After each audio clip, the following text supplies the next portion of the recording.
Gobernabilidad. Nos vamos inmediatamente ya a conectarnos con el defensor del pueblo, Walter Gutiérrez. Recordemos que hoy a las 5 de la tarde, Consejo de Estado, se van a reunir no solamente la Defensoría del Pueblo, Contraloría, Poder Judicial, Ministerio Público, además el presidente Martín Vizcarra y el titular del Congreso, el señor Merino. ¿Cómo está, defensor? Muy buenos días y bienvenido a Central de Informaciones.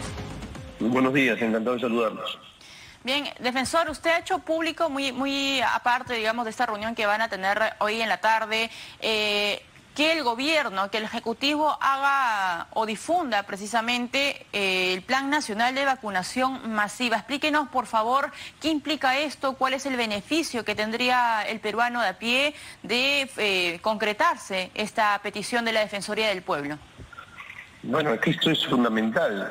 Debemos tener claro que el acceso a una vacuna segura, eficaz, constituye, como hemos señalado en el comunicado, una prioridad nacional. No hay que olvidar que tenemos un país que ha tenido los más altos índices de contagio. Hemos alcanzado ya a 800.000 contagiados y seguimos en números preocupantes. Más de 5.000 personas contagiadas diariamente y más de 110 fallecidos todos los días. Entonces, en ese contexto es fundamental contar con un plan que haga comprender al país que la vacunación no es simplemente la adquisición de la vacuna, sino que es un proceso muy complejo y que tiene muchas etapas y que va a demandar un enorme esfuerzo por parte del país. Porque además, creer que la vacuna tiene una suerte de capacidad mágica de llegar y de aplicarse inmediatamente, además esto sumado a unos discursos demasiado optimistas, puede hacer que se relaje las medidas que se toman para contener la pandemia y que esto nos enfrente a una segunda ola cuyas consecuencias son absolutamente impredecibles. Claro que sí, defensor. Y justo escuchábamos hace algún momento a la ministra de Salud, Pilar Macetti, detallando un poco cómo va a ser la distribución. Usted mencionaba lo importante de que esta información sea lo más transparente, con un lenguaje sencillo, un portal, digamos, que pueda llegar a todos los peruanos, porque lo que se nos dice es, bueno, el próximo trimestre, ¿no? Enero-marzo del 2021 va a haber una vacuna, pero no se nos cuenta, por ejemplo, cómo se va a distribuir, en qué región se va a empezar a repartir, cómo va a ser, digamos, la conservación de esta vacuna. Eso es lo que usted está exigiendo al Ejecutivo ahora. Es que adelantar fechas en las que se podría contar con la vacuna sin tener a la mano un plan que nos explique a todos lo complejo que va a ser este proceso y todo el esfuerzo que va a demandar, es, desde nuestro punto de vista, imprudente, por todo lo que acabo de señalar. El esfuerzo logístico y humano va a ser enorme, enorme. Estamos hablando de capacidad de transporte, de almacenaje, cadenas de frío, almacenes donde sí. Haya capacidad de menos 70 grados, capacidad de recursos humanos, equipamiento.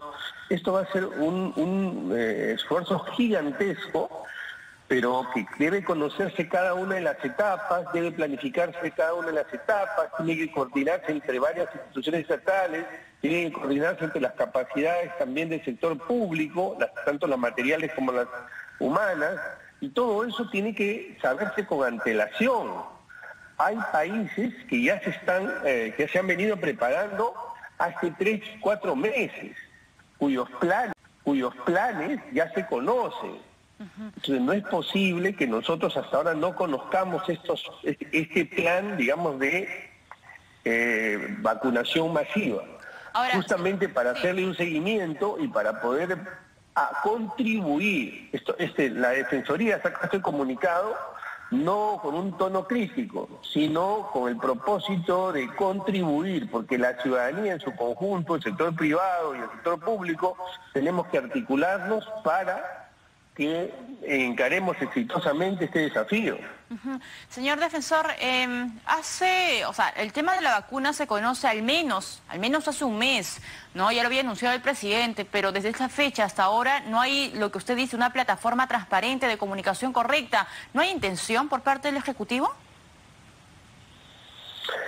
Bueno, yo entiendo que no solamente el Ejecutivo, sino los gobiernos regionales están siendo demandados por una serie de situaciones y problemas que se presentan producto de la pandemia. Pero esto no debe ser de ninguna manera una excusa para que no se comunique adecuadamente, para que no haya transparencia. La comunicación en situaciones como las que estamos viviendo es fundamental.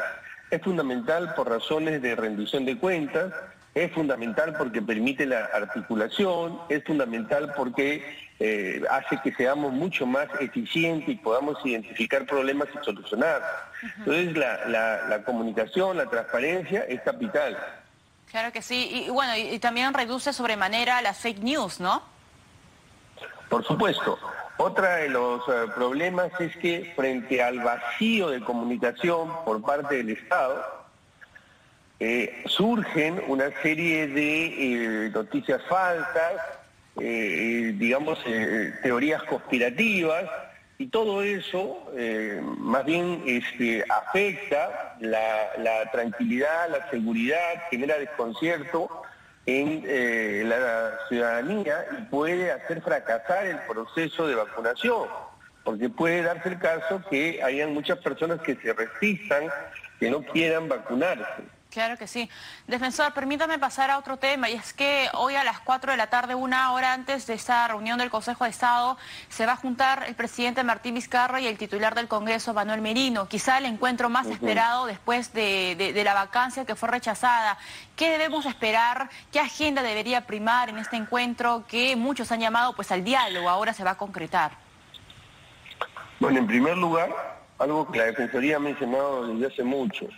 Las autoridades están mandatadas, es decir, están en la titularidad de sus mandatos con un solo propósito: articular, cooperar entre ellas. El mandato no es que se pelee, el mandato no es que se divide el país. La Constitución señala el deber de colaboración. El deber de colaboración para que la gestión pública sea eficiente, para que los derechos humanos, esto es salud, educación, infraestructura, se materialicen. De manera que espero que entiendan esto ambas autoridades, espero que así sea. Y segundo, que entiendan que la agenda que tenemos de cara a los próximos años y meses incluso, es número uno, cómo evitamos que haya una segunda ola, y si la hay, qué escenarios estamos evaluando para que no nos golpee tanto.